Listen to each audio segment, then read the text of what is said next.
This video is to discuss removing the door panel, driver's side door panel on the 2004 Toyota Sienna.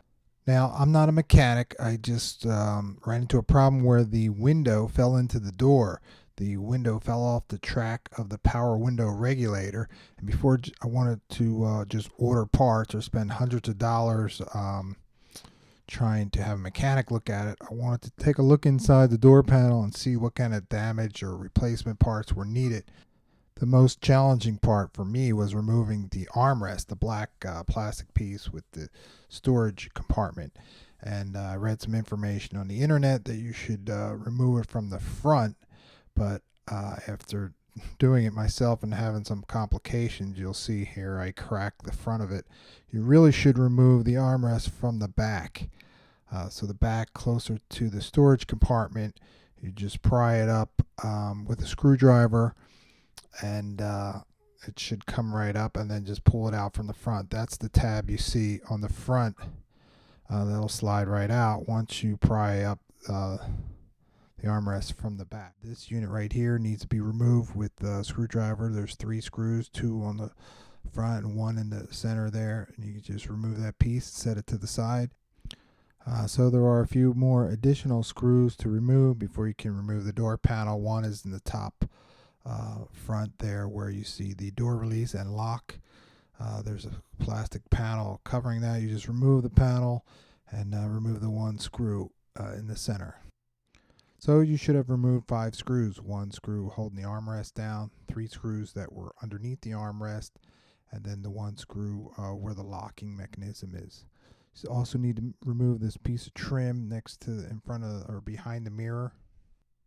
So once you remove the 5 small screws, there's 1 large brass screw you see that holds the entire panel to the side of the door. Okay, moving right along.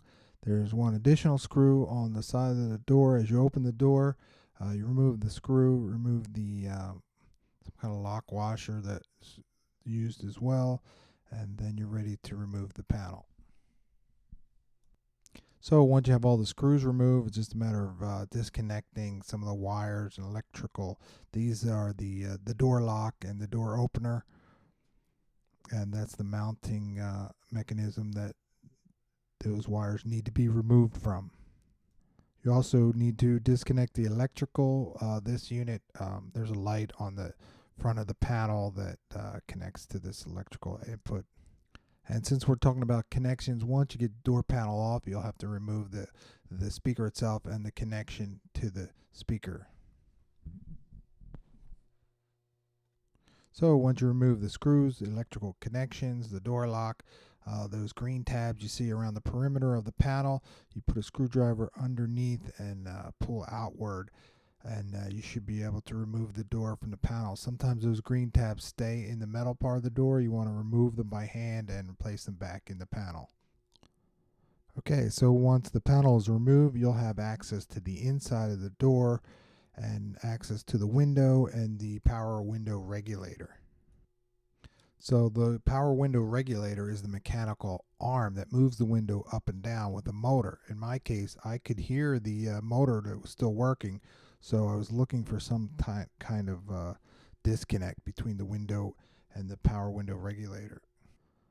So as it turns out, I did not need a new window or a new power window regulator.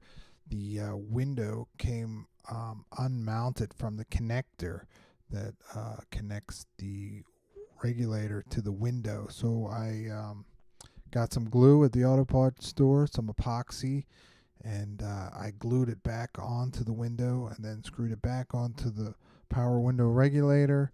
And I closed the window, let it dry overnight. So after that, I just had some minor cleanup. I had to use duct tape to tape my window shut so I could drive the car in the freezing cold until I got time to fix it. The same auto parts store sold me this Goo Gone, and came right off with some elbow grease, and the whole repair was done for about $10.